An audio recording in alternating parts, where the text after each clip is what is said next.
Hello বন্ধুরা, সবাইকে শুভ নববর্ষের অনেক অনেক প্রীতি, শুভেচ্ছা, ভালোবাসা জানি। আজকের দিনটা সবাই খুব খুব আনন্দ করেছো, খুব ভালো ভালো খাবার খেয়েছো, খুব ভালো আছো। এটাই মায়ের কাছে, বড় মায়ের কাছে সব সময় প্রার্থনা করি যে তোমরা সব সময় ভালো থাকো। আজকে আমাদের স্পেশাল একটি এপিসোড হতে চলেছে। সবাইকে বলবো খুব খুব খুব মনোযোগ সহকারে ঘটনাগুলো শোনো, সাথে থাকো। অবশ্যই প্রত্যেক দিনের মতো বলবো লাইক কমেন্ট শেয়ার অবশ্যই করো। আর যারা নতুন অবশ্যই চ্যানেলটাকে সাবস্ক্রাইব করে পাশে থেকো।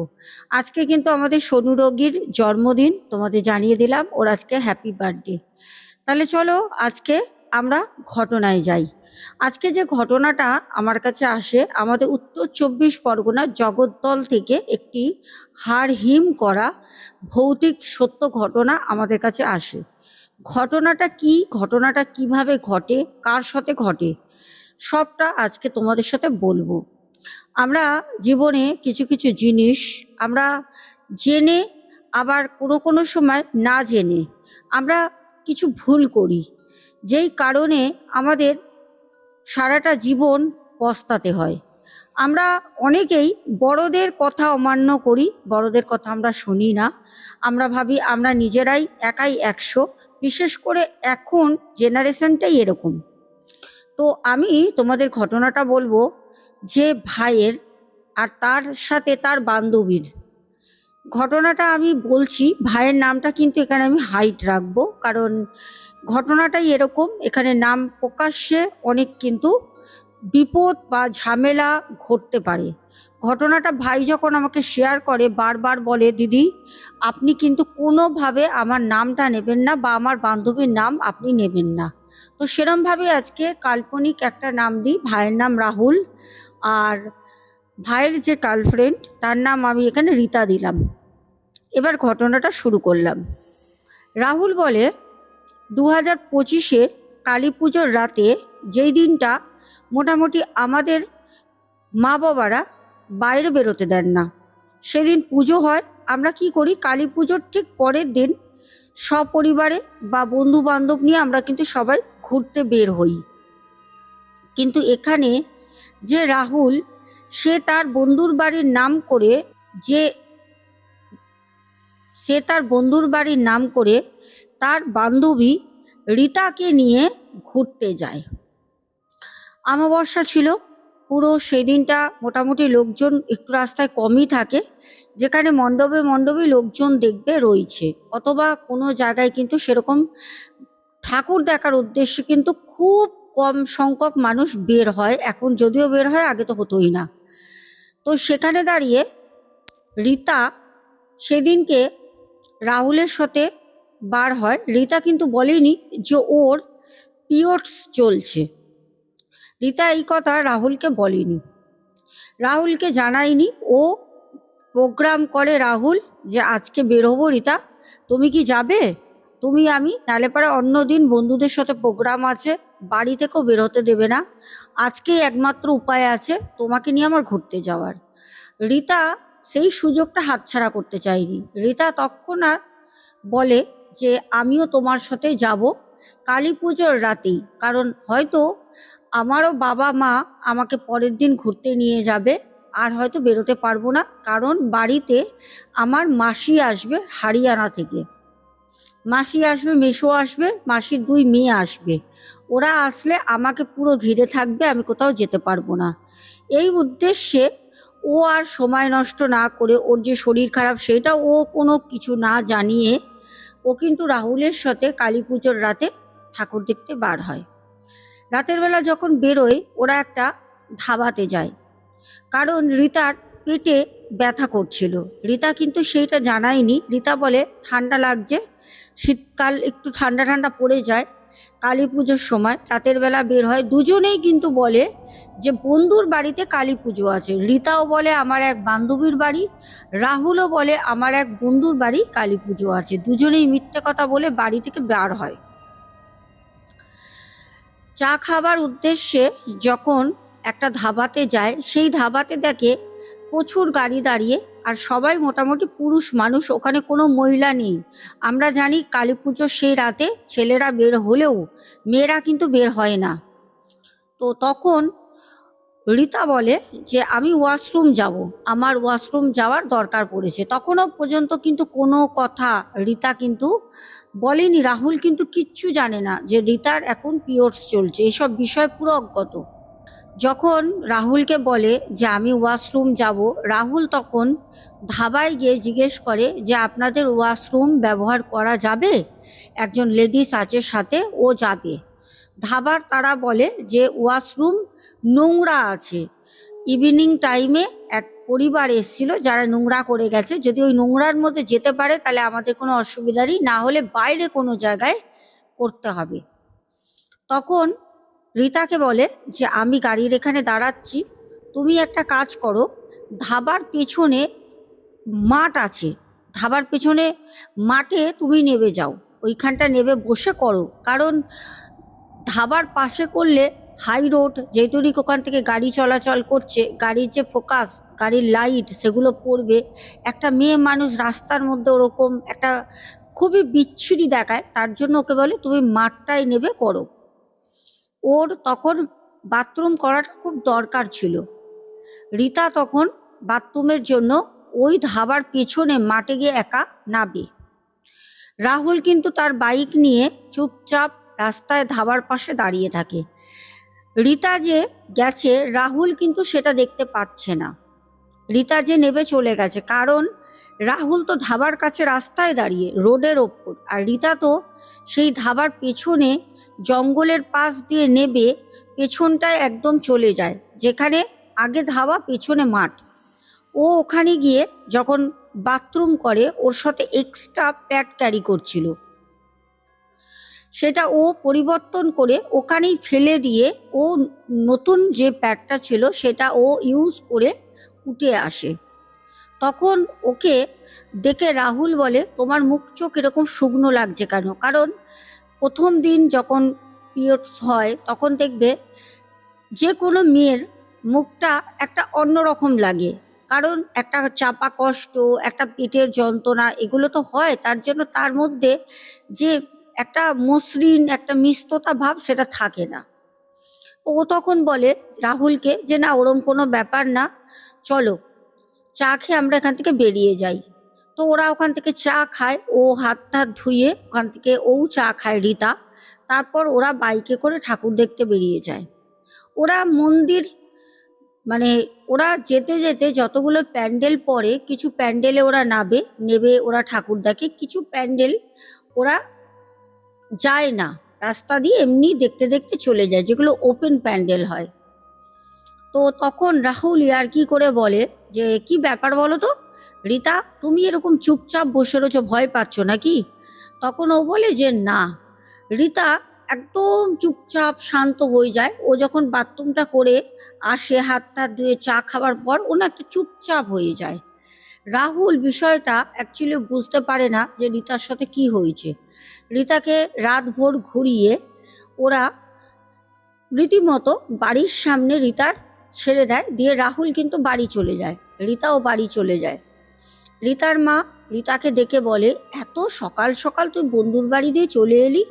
তখন রীতা মিথ্যে কথা বলে যে আমার যে বান্ধবীর বাড়ি গেছিলাম সেই বান্ধবীরা থাকবে না, ওরা কোনো একটা জায়গায় বেরোবে সকালবেলা, ওরাও বেরিয়ে গেছে, আমিও বাড়ি চলে এসেছি। তখন বলে ঠিক আছে, তাহলে একটা কাজ কর, তুই হাত পা ধুয়ে শুয়ে পড়। ও কিন্তু যথারীতি রুমে যায়, ড্রেস চেঞ্জ করে, সব কিছু করে ও কিন্তু পরিষ্কার পরিচ্ছন্ন শুয়ে পড়ে। যখন ওর মাসি হরিয়ানা থেকে এসে পৌঁছয় তখন দুপুর 2টো বাজে, তখনও রীতা ঘুমাচ্ছে। ওর মাসি এসে তখন রীতাকে দেখার জন্য ওর রুমে যায়, গিয়ে দেখছে রীতা শুয়ে রয়েছে। রীতার পায়ে হাত দিয়ে ওর মাসি ওকে ডাকে, আরে দেখ দেখ হাম লোগ আ গয়ে। যেতুনিক বাঙালি ওরা, যেতুনিক বাইরে থাকে তো হিন্দি কথা বলে। তখন রীতা উঠে ওর মাসিকে বলে যে আরে মাসি তোরা চলে এসছিস, মাসিকে তুই তুই করেই বলে, বলছে তোরা চলে এসছিস? তখন বলছে হ্যাঁ হাম লোগ আ গয়ে, কাব কে আয়ে হে। তো যাই হোক কথা বলে, কিন্তু তখন রিতার চোখ দুটো বড় লাল, বিধ্বস্ত। রিতার চোখগুলো পুরো বসে গেছে, একটা অন্যরকম লাগছে, যেটা দেখে রিতার মাসি রিতার মাকে বলে যে দিদি, ওর মুখ চোখটা এরকম হয়ে গেছে কেন? ও রাতভর কি ঘুমায়নি? তখন বলছে না, একটা বান্ধবীর বাড়ি গেছিল, সেখানে পুজো ছিল পাশে, ওরা কোথাও বেরিয়ে গেছে, তাই ও চলে এসছে, অনেক ভোরে এসে শুয়েছে তো তাই। যখন রিতার মা রিতাকে খাবার দেওয়ার জন্য ডাকে দুপুরবেলা, সবাই একসাথে খাবে, মাসি মেশো তার দুই মেয়ে এসছে, যখন একসাথে খাবে সবাই ডাকে, রিতা তখন খাবার জন্য না করে। রিতা বলে আমার শরীর ভালো লাগছে না, আমি কিছু খাবো না। রিতার মা সেটা শুনে খুব রাগ করে যে বাড়িতে এতগুলো মানুষ, রান্না বান্না, এত আয়োজন করেছি, বাড়ির মেয়ে খাবে না, এটা কখনো হতে পারে? রিতার মা তখন রিতাকে জোর করে। যখন জোর করে তখন রিতা খুব অবদ্ধ ভাষায় ওর মাকে গালিগালাজ করে, যেটা রিতার স্বভাবে কোনো দিন ছিল না। রিতা কোনো দিন গালিগালাজ তো দূরের কথা, কখনো কথার অমান্য পর্যন্ত হয়নি। যখন গালিগালাজ করে তখন রিতার মা কাঁদতে কাঁদতে গিয়ে তার বাবাকে বলে যে রিতা আমাকে এরকম ভাষা বলেছে। তখন তার মা এই কথা বলতে রিতার বাবা আর রিতার যে মেসো ছিল, মেসো রিতাকে গিয়ে তখন বকা দেয় যে কি ব্যাপার, তুমি তোমার মাকে এই কথা বলছো? তোমার এত বড় সাহস হয়ে গেছে, তুমি কাদের সাথে মেশো? হ্যাঁ, তুমি কাদের সাথে মেশো? এরকম নোংরা নোংরা কথা কখনো মাকে বলে? তখন রিতা একটা অন্য রকম রূপ, যেটা ওর কাছে কেউ এক্সপেক্ট করেনি যে এরকমভাবে ও কাউকে বলবে, তখন ও প্রত্যেককে ওখানে থাকা যতগুলো মানুষ ছিল সবাইকে বলে তোরা এখান থেকে চলে যা, তোরা এখান থেকে চলে যা। তখন খাটের মধ্যে পা দুটো দুদিকে করে, মাথা চুল সামনে ফেলা, রিতা বলছে তোরা এখান থেকে চলে যা, না হলে সবাইকে আমি মেরে ফেলবো। আর সমানে মাথা দুলিয়ে দুলিয়ে, চুল দুলিয়ে দুলিয়ে এরকম করছে, মানে খুব আক্রোশ, খুব রেগে রয়েছে। রিতা খুব রেগে রয়েছে, কাউকে পছন্দ করছে না। এইটা দেখে তখন রিতার যে মাসি ছিল, মাসি তখন বলছে যে ওর মধ্যে কোনো জিনিস এসছে, হতেই পারে না, আমাদের রিতা এরকম কেন করছে? আর এটা তো কোনো সুস্থ স্বাভাবিক মানুষ কখনো করে না, এরম কেন করবে? তখন রিতার মাসি কিছু মন্ত্রতন্ত্র, কিছু জিনিস জানতো। রিতার মাসি তখন কিছু জিনিস টোটকা দিয়ে কাজ করে।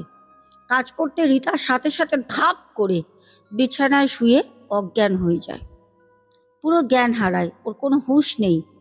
তখন রিতার মাসি বলছে রিতার মাকে ওর কি পিরিয়ডস হয়েছে?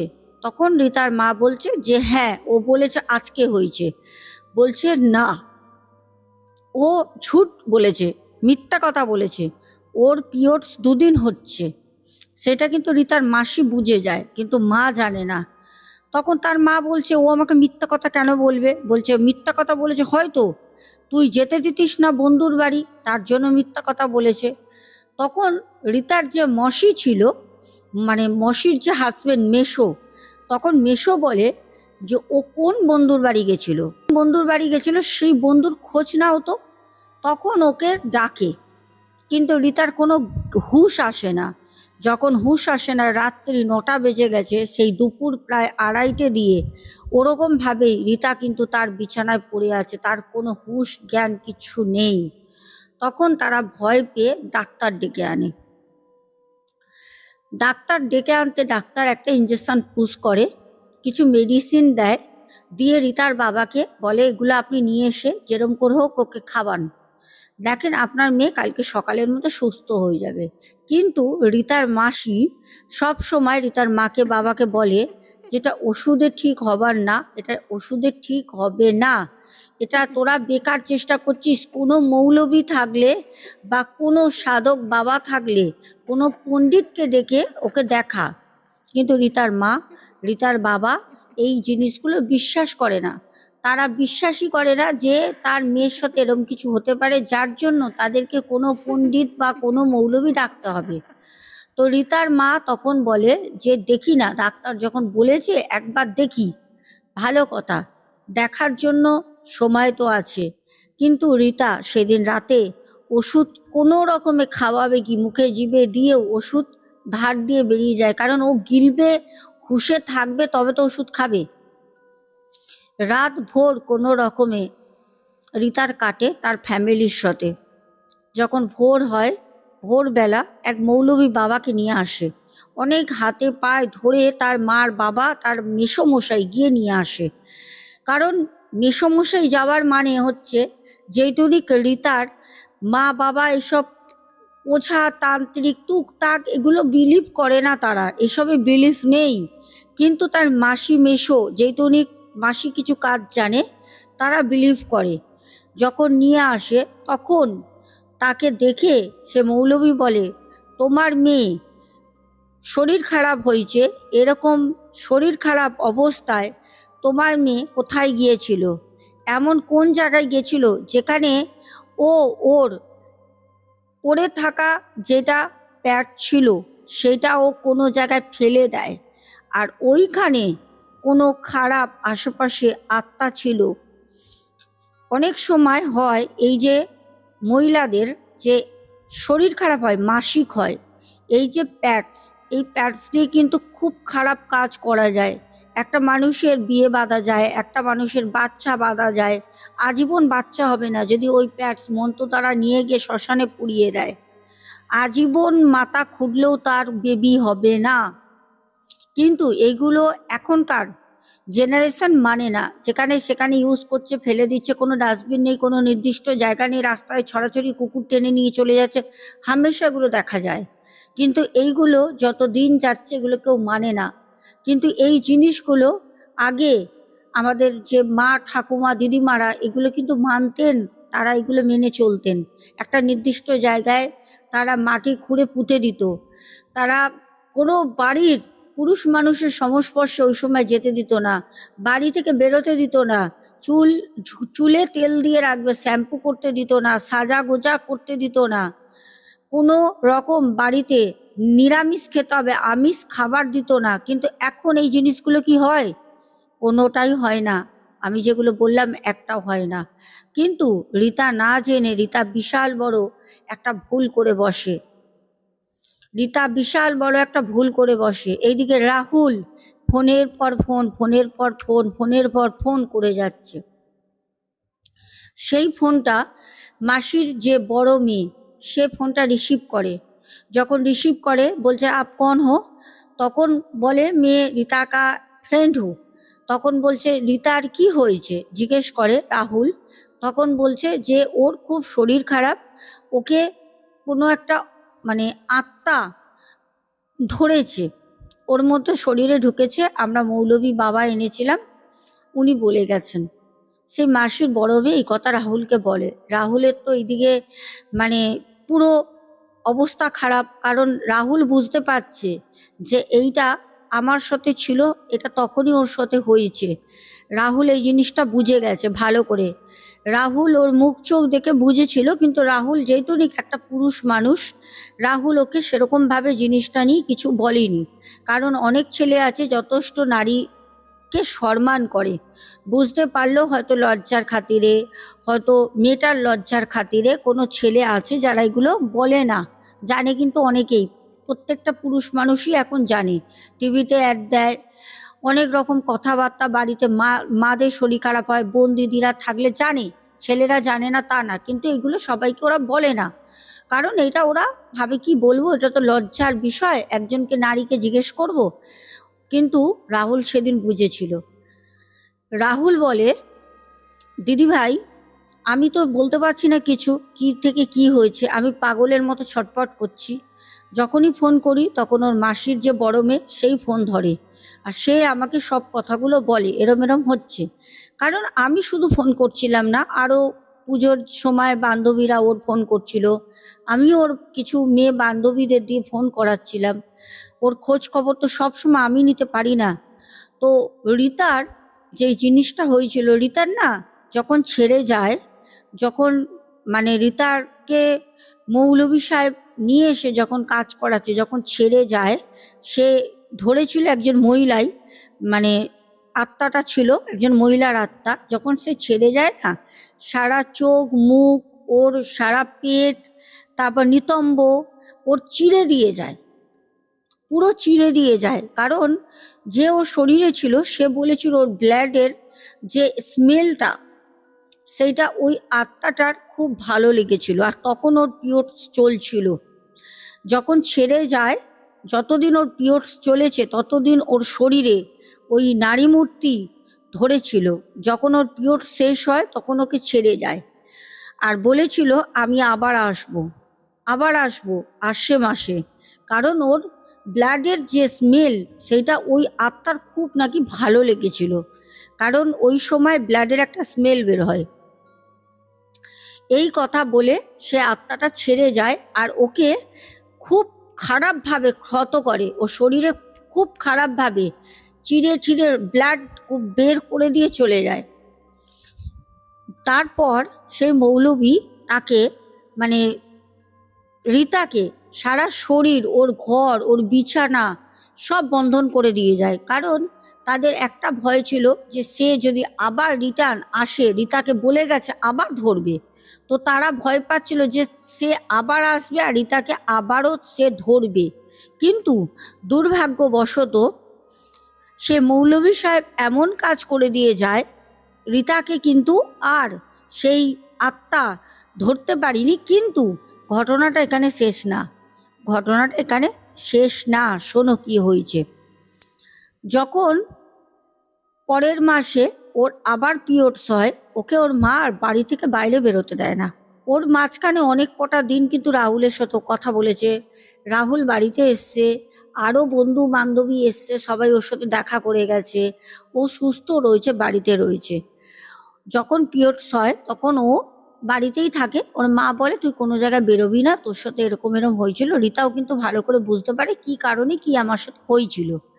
রীতাও কিন্তু তখন বাড়ির বাইরে পার হতো না। কিন্তু যেহেতুনিক ওদের বাড়ি বন্ধন করা ছিল, যেহেতুনিক ওদের মানে পুরো বাড়ি জমি এমনকি রীতার ঘর বিছানা রীতার শরীর সব বন্ধন করা ছিল, যার জন্য সে আত্মা পরের মাসেও কিন্তু আসে। কিন্তু এসে যখন রীতাকে কোনোভাবে কবজা করতে পারেনি, তখন ওর মাসির যে বড় মেয়ে তার পিরিয়ডস হয় আর তার বড় মেয়েকে মাসির তাকে ধরে। তার বড় মাসির মেয়ে সে তো আর শরীর বন্ধন করায়নি, ওরা তো চলে যাবে, 1-1.5 মাসের জন্য এসছিল, ওরা তো চলে যাবে, ওরা তো শরীর বন্ধন করায়নি কেউ। মেয়েটি যখন দুপুরবেলা চুল ছেড়ে পাশে একটা বাড়িতে যায়, কারণ ওরা এখানে হামেশা আসে, বছরে বছরে আসে আর সব বাড়ি বাড়ি ঘোরে, সবার সাথে খুব ভালো একটা ওদের সম্পর্ক আছে। যখন যায় রাস্তা দিয়ে আসতে চুল ছেড়ে, তখন কিন্তু শীতকাল ছিল আর চুল শ্যাম্পু করেছে, হয়তো চুল কোনো কারণে ছাড়া ছিল, আসছিল, তখন ওই রীতার বড় মানে মাসির মেয়েটাকে ধরে। তখন সেই মাসির মেয়ে দৌড়াদৌড়ি ঘরের মধ্যে করতে থাকে, কারণ ঘরের মধ্যে তো যেহেতুনি কাজ করা আছে, ও যেহেতুনি শরীরে প্রবেশ করেছে রাস্তা দিয়ে, ঘরে তো ঢুকে গেছে, সমানে গড়াচ্ছে, সারা ঘরে গড়াচ্ছে, মানে এই দিক থেকে ওই দিকে, এই দিক থেকে ওই দিকে ছোটাছুটি করছে। তখন সবাই বলছে এর কী হয়েছে। মাসি মেশো বলছে ক্যা হুয়া, তুঝে ক্যা হুয়া, ऐसा क्यों कर रहा है तू। ও তো কোনো কথা বলছে না, শুধু এরকম করছে আর সমানে ঘরের মধ্যে নিচে মাটিতে পড়ে ওরকম করাচ্ছে। তখন রীতা বলছে যে নিশ্চয়ই আমাকে কিছু করতে পারিনি, ওর পিরিয়ডস হয়েছে, নিশ্চয়ই ওকে ওকে ধরেছে। তখন সে মৌলভী সাহেবকে নিয়ে আসে।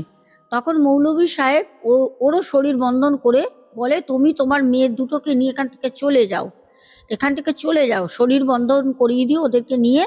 মাসি মেশো পরের দিনই চলে যায় হারিয়ানা। ওরা থাকেনি, কারণ থাকলে পারে যদি আবারও কোনো প্রবলেম হয়, থাকিনি। তারপর সেই আত্মাটাকে যখন আটকে রাখে সেই মৌলভী সাহেব, তখন আত্মাটা বলে মানে ওর মানে যে আত্মাটা অ্যাকচুয়ালিও ওর না, যখন ও জীবিত ছিল তখন ওর হয় না, অনেক মা বাবা দেখবে সন্তানকে অনেক দেরি করে বিয়ে দেয়। ওর যখন পিরিয়ডস একদম বন্ধ হয়ে যায় খুব অল্প বয়সে, তখন ওর যখন পিরিয়ডস চলছে তখন বিয়ে দেয়। বিয়ে দেওয়ার পর 1-1.5 বছরও সংসার করে, তারপর না ওর পিরিয়ডসটা বন্ধ হয়ে যায়, পুরো একবারে উঠে যায়। যখন হয়ে যায় তখন ওর বাড়ি থেকে, শ্বশুর বাড়ি থেকে বারবার বলে যে হ্যাঁ তুমি তো কোনো বাচ্চা দিতে পারো না। বাচ্চাটা দেবে কোথা দিয়ে? একটা মেয়ের যদি পিরিয়ডস বন্ধ হয়ে যায় তার বাচ্চাটা হবে কোথা দিয়ে? তার তো বাচ্চা হবে না। এবার যখন বন্ধ হয়ে গেছে তখন ওকে না শুধু টানা দিত শ্বশুর বাড়িতে। আর যে যে ধরেছিল সেগুলো নন বেঙ্গলি ছিল, সেই মহিলার আত্মাটা একজন নন বেঙ্গলি ছিল, তাকে শ্বশুর বাড়িতে টানা দিত যে তুমি কিছু করতে পারবে না, তোমার দ্বারা হবে না, তোমার তো মাসিকই হয় না, তুমি বাচ্চা কোথা দিয়ে তুমি মানে প্রসব করবে। ওকে এই কথা বলতো। তখনও ওই যেখানে ধাবাটা আছে ওই সময় ধাবা ছিল না, ওইখানেও সুসাইড করেছিল। ওখানে বউটা সুসাইড করেছিল, আর ওই বউটার আত্মা ওই ধাবার আশেপাশেই ঘুরে বেড়াতো। আর যেইটুনিক ওর হতো না বা হয়নি বলে, ওর বাচ্চাও হয়নি পিরিয়ডস বন্ধ হয়ে যাওয়ার জন্য, যার কারণে ওকে শ্বশুর বাড়িরই এত জ্বালাতো, ও জ্বালার কারণে ও সুসাইড করে নেয়। ও সুসাইড করে নিজেকে শেষ করে। আর ওই ধাবাটার ওখানে যেহেতুনিক ও সুসাইড করেছিল ওই জন্য ওইখানেও ঘুরে বেড়াতো। আর এই যে রিতার যে তখন চলছিল পিরিয়ডস, ওই জন্য রিতা যে প্যাডটা ফেলেছিল ওর সুগন্ধে ওর খুব ভালো লেগেছে। ওই গন্ধটাও তো খারাপ হয়ে গেছে না, ওর আত্মাটা ওকে ধরে। এই ছিল আমাদের প্রথম ঘটনাটা দিয়ে আমি জানি না ঘটনাটা কতটা হরেবল বা কতটা ক্রিপি লেগেছে তোমাদের, কতটা ভয় লাগাতে পেরেছি, কিন্তু এই ঘটনাটা আমার মনে হয় ইয়াং জেনারেশনের শোনা খুব দরকার।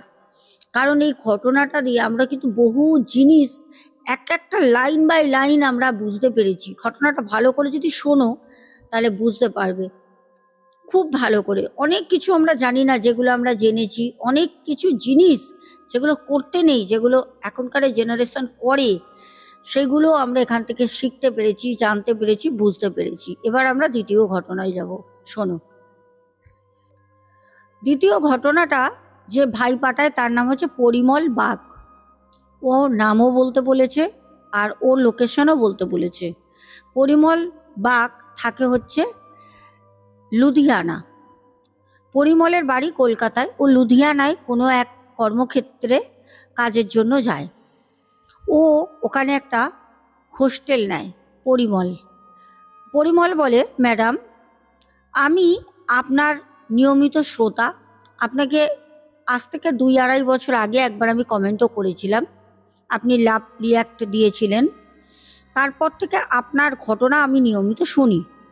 কিন্তু আমার কাছে ওই সময় কোনো ঘটনা ছিল না। আপনি বলতেন যে আমাকে তোমরা ঘটনা শেয়ার করবে, তোমাদের যদি কোনো ঘটনা থাকে। তো ওই সময় আপনি একটা মেল দিতেন, মানে ইমেল আপনি বলতেন যে আপনি বলতেন এটা মেল করে দেবে। ওই সময় কোনো ঘটনা আমার কাছে ছিল না, কিন্তু আমি লুধিয়ানায় যেখানে থাকি ওখানের একটা ঘটনা, সত্য ঘটনা আপনার কাছে শেয়ার করব। ঘটনাটা ঘটে হচ্ছে লুধিয়ানায় আমি যেখানে থাকি একটা কোয়ার্টার দেয়। কোয়ার্টারটা মোটামুটি খুব বড় বা ছোট বলবো না, 2 জন করে ভালো মতো থাকা যায় এক একটা রুমে। লুধিয়ানায় আমি ওই কোয়ার্টারে আজ প্রায় 8 মাসের ওপর রয়েছি। আগে আমি রেন্টে থাকতাম লুধিয়ানাতে।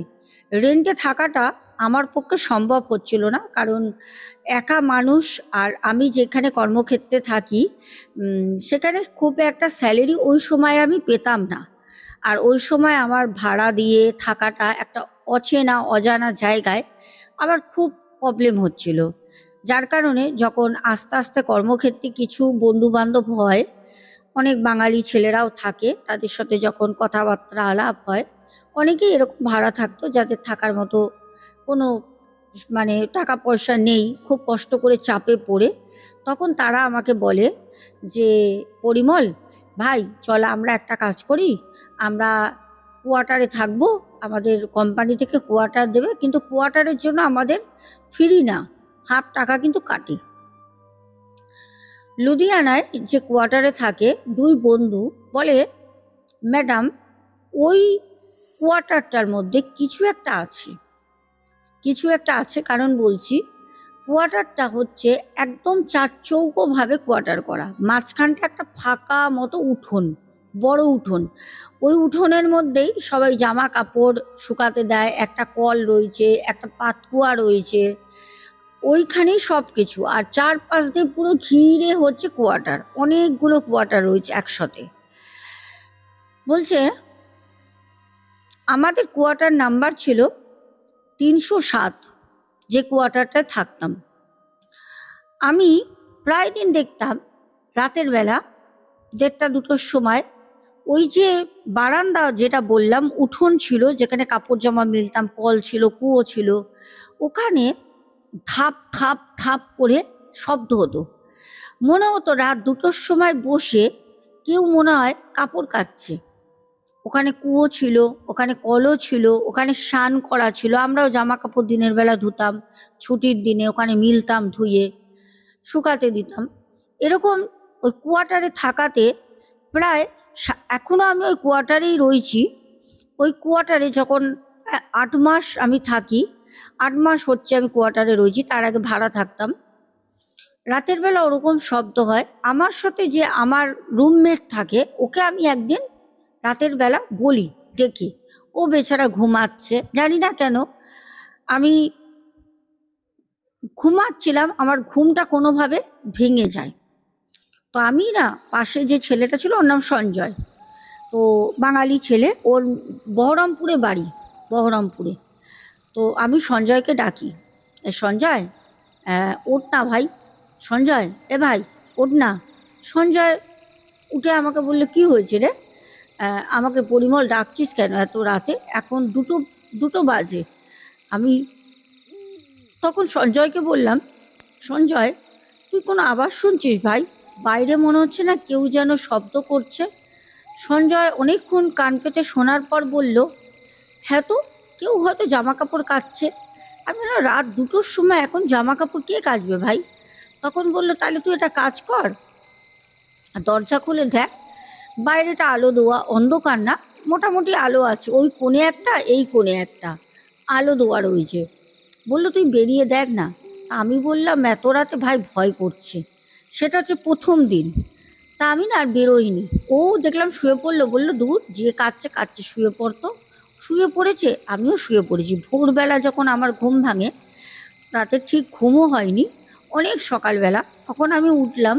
উঠে না আমি তাড়াতাড়ি দরজা খুলে আমি দেখছি কারো জামা কাপড় মেলা আছে কিনা। কারণ বৃষ্টি আসার কারণে আমরা জামা কাপড় রাতের বেলা তুলে রাখি, আবার অনেক সময় চুরিও হয়ে যায়, কোয়ার্টারের ছেলেরাই চুরি করতো, যার কারণে জামা কাপড় রাখতাম না। এবার জানি রাত 2টোর সময় যদি কেউ কাছে, তাহলে নিশ্চয়ই বাইরে তো কেউ জামা কাপড় মিলে রাখবে।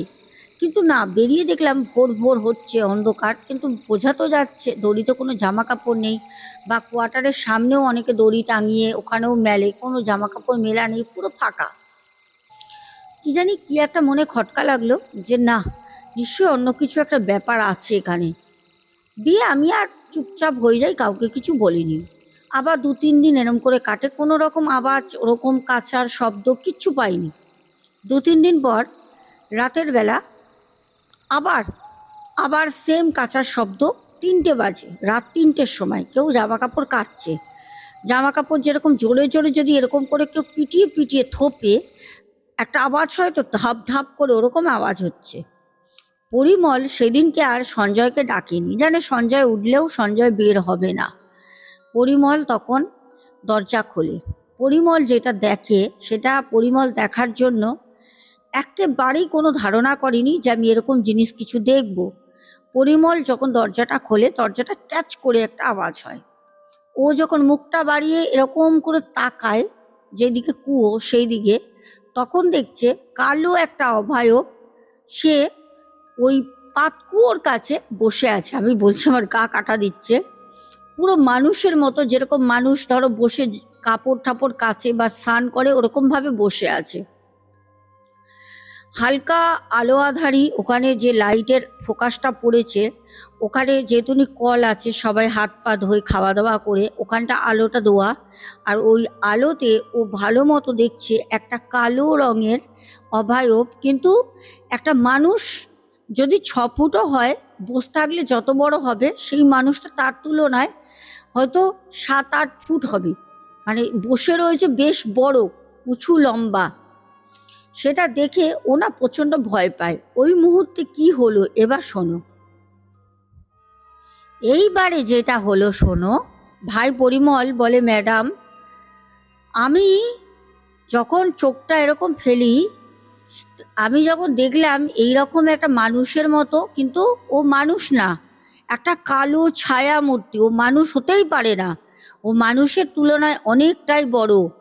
আমাকে দেখে ও পাতকুয়োর মধ্যে উঠে, যেরকমভাবে ধরো কোনো রেলিংয়ের মধ্যে মানুষ উঠে বসে, ঠিক ওই রকমভাবে বসলো, স্লিপ করে পাতকুয়োয় নেমে গেল। আমি এটা দেখে সাথে সাথে আমি চিৎকার চেঁচামেচি করি।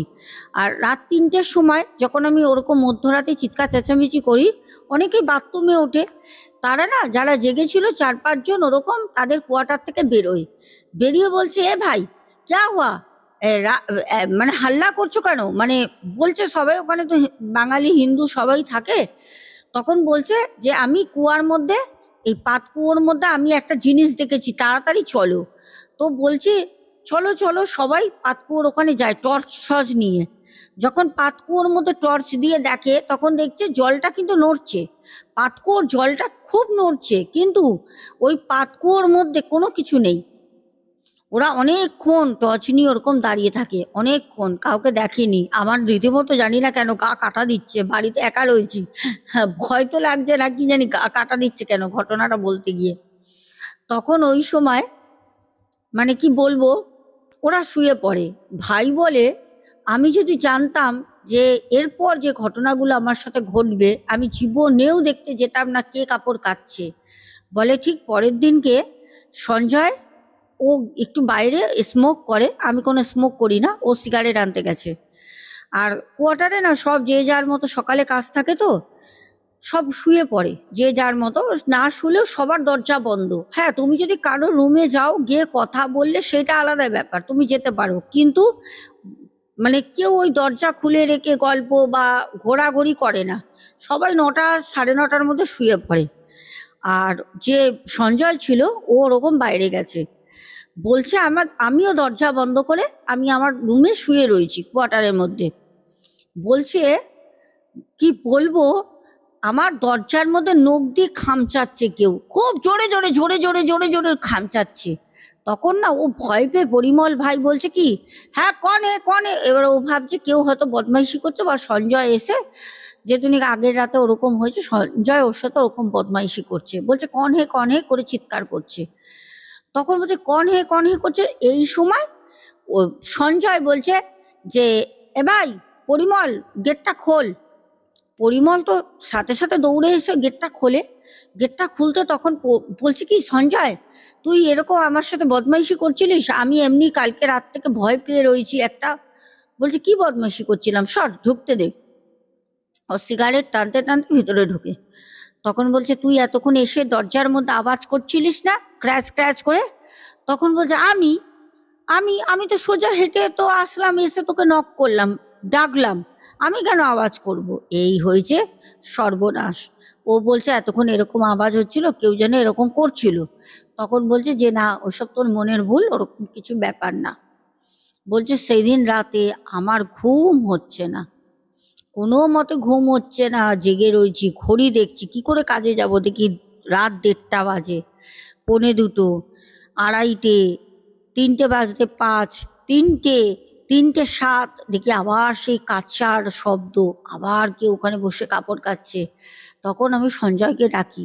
সঞ্জয় বলছে ভাই তুই এরকম কেন করছিস, এরকম কেন করছিস, যে আছে আছে না, কালকে তুই দেখেছিস, তোর সাথে তো দেখলি আজকে এরকম ঘটনা ঘটে গেল, কেন এরকম করছিস, ছাড় না, তুই চুপচাপ, এত মানুষ রয়েছে এখানে, তো দুটো দুটো করে প্রত্যেকটা কোয়ার্টারে ছেলেরা থাকে, কারোর এত মাথা ব্যথা নেই, তুই কেন করছিস, চুপচাপ শুয়ে থাক। তারপর তো যাই হোক, পরিমল ভাই কোনোভাবে আর সঞ্জয়ের কথা শোনে, আর কোনো রকম কোনো কিছু বলে না, কোনো সাড়া শব্দ কিচ্ছু দেয় না, ও চুপ করে শুয়ে থাকে। সঞ্জয় যখন শুয়ে পড়ে, পরিমল তখন উঠে বসে আছে। কেননা অনেকের হয় না একটা কৌতূহল, বা কেন হচ্ছে কে জানার একটা বিষয় থাকে। অনেকে আছে একটা জিনিস সব কিছু ইগনোর করে বেরিয়ে চলে যায়, আবার অনেক মানুষ আছে যারা দেখবে মানে সেটাকে না মানতে পারে না, কেন হচ্ছে, কি হচ্ছে, কে ও, কিসের জন্য হচ্ছে, এটা মাথার মধ্যে ঘোরে। তখন ও যখন চিন্তা করছে, আগের দিন রাতের ঠিক এই সময় ঘটনাটা ঘটে, তখন ওর দরজার সামনে, ওর কোয়ার্টারের 307 নম্বর রুম, ওই কোয়ার্টারের সামনে এসে বলছে, পরিমল, হ্যাঁ পরিমল, পরিমল বাড়া, হ্যাঁ পরিমল, তেরাই তো ইন্তেজার থা মুঝে, বাড়া। এই কথাটা বলে দুবার। পরিমল পরিমল এই কথা শুনে মানে হাউ মাউ করে কাঁদতে শুরু করে, চিৎকার শুরু করে দেয় যে কি হচ্ছে। ওকে তো ডেকেছে। তখন সঞ্জয় বলছে, তুই যদি এরকম করিস আমি তোর সাথে আর থাকবো না। কেন রাতের বেলা ঘুমাতে দিস না, তুই রাতের বেলা এরকম করিস, তোর সাথে আমি আর থাকবো না, আমার দরকার নেই থাকার। যাই হোক, রাতটুকুনি সঞ্জয় কোনো রকমে ওকে চিৎকার চেঁচামেচি ভয় টয় দেখিয়ে সামলায়। ঠিক বলছে, পরের দিন ও যে কোয়ার্টারে থেকে মানে যে কর্মক্ষেত্রে ও কাজ করে, ওখান থেকে কোয়ার্টার দেয়, তো ও ওখানে যে হেড ম্যানেজার ছিল তাকে কথাটা বলে। ম্যানেজারের কানে আগেই চলে গেছে অন্য মারফতে। ও ম্যানেজারকে বলে, তখন ম্যানেজার বলছে যে দেখো, সবার সাথে তো সব কিছু হয় না বলে বলিনি, ওখানে তোমাদেরই মতো একটা ছেলে কাজ করতো। একটা সময় ওখানে খুব ঝামেলা হতো, কাপড় কাচা নিয়ে, ধোয়া নিয়ে, মেলা নিয়ে ঝামেলা অশান্তি চলতো ওখানে। আর ওই সময় কুয়োটাই ছিল, কোনো কল ছিল না, পরে দুটো কল করে দেয়।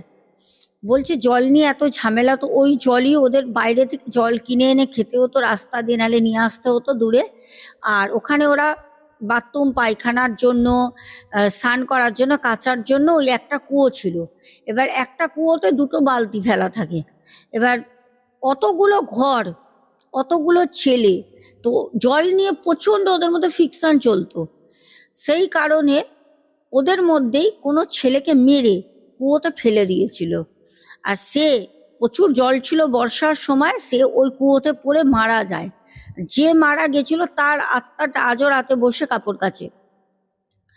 আমাকে পরিমল ভাই বলে, ম্যাডাম এখনও রাতের বেলা ওই কাপড় কাচার শব্দ পাই, যতই মানে বাথরুমে যাওয়ার দরকার হোক আমরা যাই না, কেন ওই কুয়োর পাশেই হচ্ছে বাথরুম।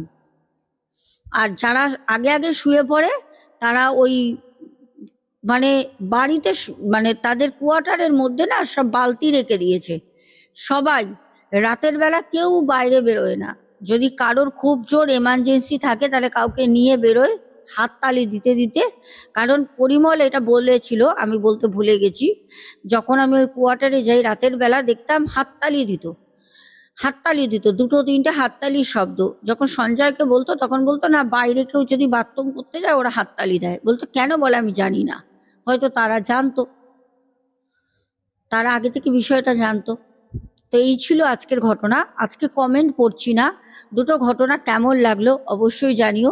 আজকে আসবো, সবাই আশা করি খুব খুব খুব আনন্দ করছো। আজকে নববর্ষে আমি কোনো জায়গায় বেরোইনি, শুধু আমার কাজের জিনিস আনতে গেছিলাম। কারণ 17 তারিখ আমাকে আমাবস্যার কাজ করতে হবে, প্রচুর কাজ রয়েছে, বুকিং কাজ রয়েছে, কিছু কাজ আমার জানাশোনা বোনেরও আমি নিয়েছি, 2-1 জনের। যাই হোক, আমি সন্ধেবেলায় ফিরেছি বাড়ি, সব জিনিস নিয়ে গাড়ি করে ফিরে আমি এখন তোমাদের সাথে ঘটনাটা শেয়ার করলাম। এখনের মতো আসছি, সবাই খুব ভালো থেকো, বড় মায়ের আশীর্বাদে যেন সবার মঙ্গল হয়। এখনের মতো শুভরাত্রি।